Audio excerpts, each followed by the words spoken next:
What's up gamers, DreamcastGuy here, counting down another list for Top 10 Saturday. This time we're doing Top 10 Hardest Games Ever. For this list I wanted to find games that weren't just really difficult, but also a lot of fun. Games that are fun to beat. So let's jump right in.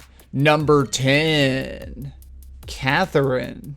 ATLUS Games is well known for making twisted games, and Catherine is no exception.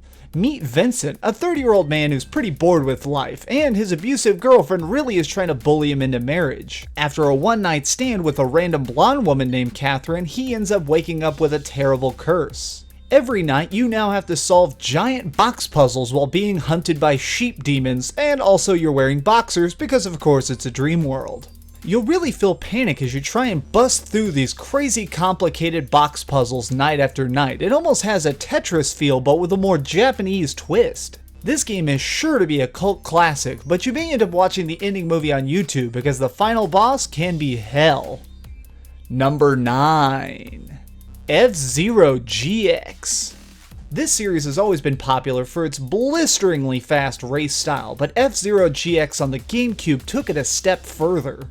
The AI in this game is merciless, and combined with the excruciating track design, you're going to be seeing a game over screen a lot. For those who are really wanting to show their skill and take it to the next level, you can attempt story mode.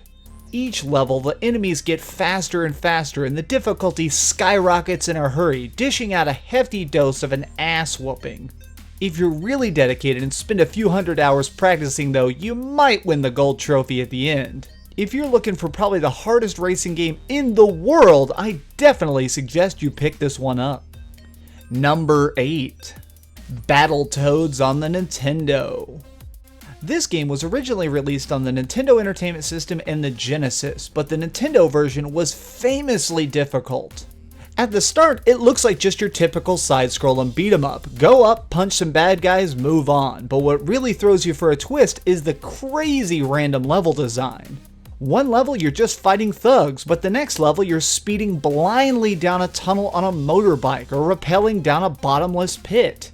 This is where the challenge truly arose in this game. Even if you managed to master the combat sections, you could never be fully prepared for what the game would throw at you next.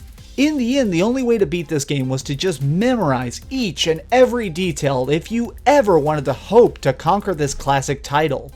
Number 7. Shinobi on the PS2.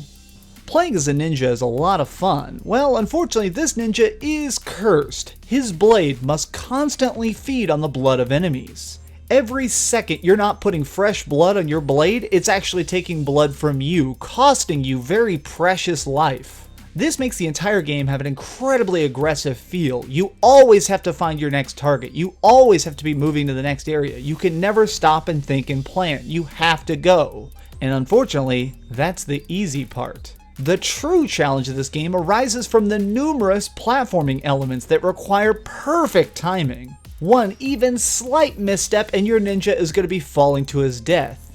Everything about this game was impeccably tuned, which made it all the more frustrating when you ended up getting kicked all the way back to the beginning of a long segment. Number 6. Rayman on the Sega Saturn. This game was released on multiple platforms, but the way it was tuned for the Sega Saturn felt all the more liquid smooth and frankly a lot more difficult. A good platformer is built on the principle of arming a player to handle a situation and then constantly changing the situation to keep the player off guard and entertained. Rayman does do a great job of giving you cool abilities, but goes a bit far with the platforming difficulty itself. The game is pretty much built on 90% blind jumps. They were kind enough to give you a decent health bar so you can take a couple hits from the enemies, but what does kill you the most is falling into these bottomless pits. Every time you're jumping from one floating platform to the next, your heart will miss a beat. You just don't know if you're going to finally make it or fall to your infinite doom. With tons of collectibles hidden throughout the game and really long boss fights at the end of some stages, you're definitely going to be seeing the same areas over and over again as you try and inch closer to those ending credits. Number 5. Ninja Gaiden Black. Ninja Gaiden was already a really hard game, but then they decided to up the ante and re-release the game with an even harder difficulty. The real challenge arises in this game from the incredibly quick gameplay.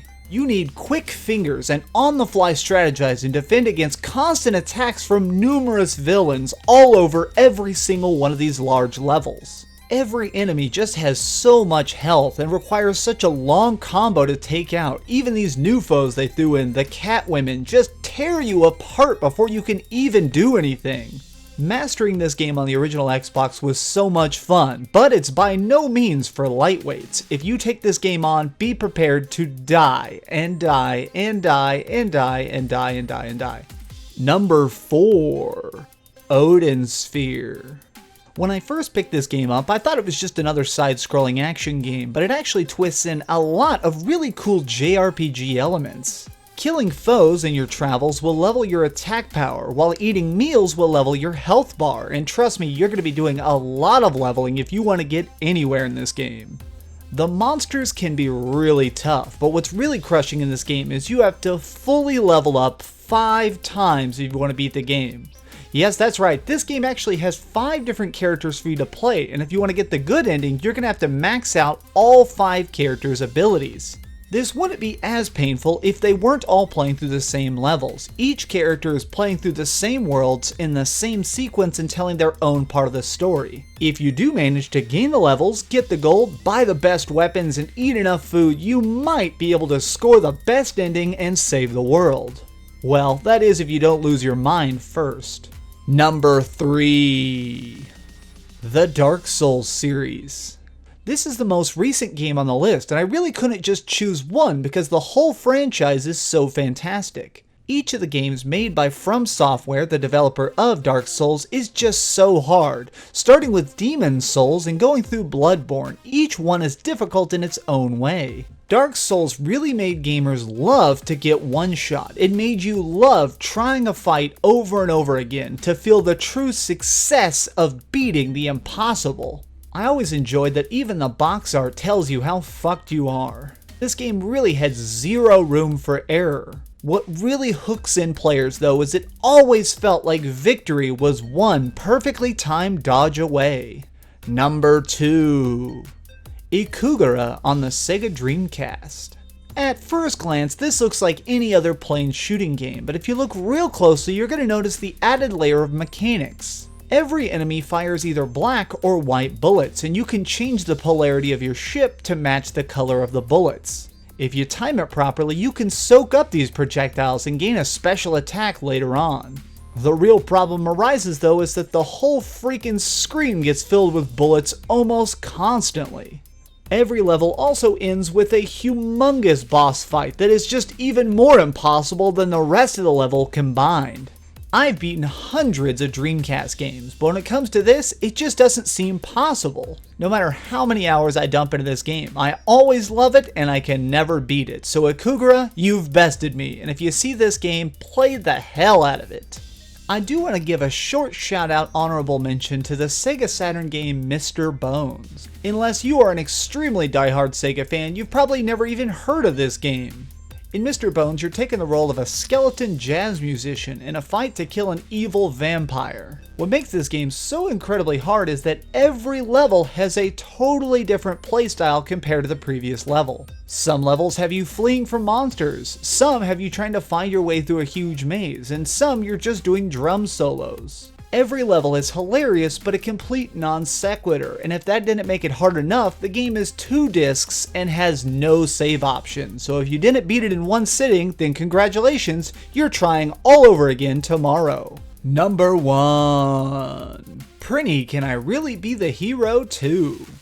Seeing the gameplay, you probably look at that cutesy art style and go, oh great, a kid's game. But trust me, it is not. This is a brutal, brutal journey that no one will survive. At the very start of the game, you are given 1,000 lives. Now think about that. If you had 1,000 lives in a Mario game, you might lose 40 by the time you reach the end, but that's not how this goes. You can lose 400 lives on the first jump in this game. Obviously, since this game was released on the PSP, the graphics look a little bit funky blown up on a big screen, but trust me, on a small screen, everything feels blazingly fast. Every area is just crammed full of a plethora of enemies that you can never really adapt to, and if that wasn't hard enough, they added a freaking timer to make you rush. This is one of those games that I bet less than 1,000 people in the world have ever been able to beat. In fact, this game still gives me nightmares of the impossible difficulty of it. Thanks so much for watching another episode of Top 10. If you've been able to beat any of these games, leave it in a comment down below, because I'd sure love to know.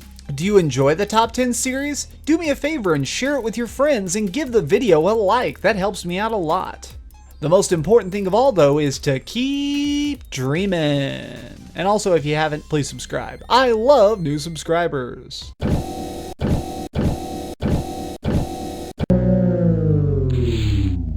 Thanks so much for watching. If you like this video, maybe check out my last video. Please subscribe, and if you want, share this somewhere with your friends.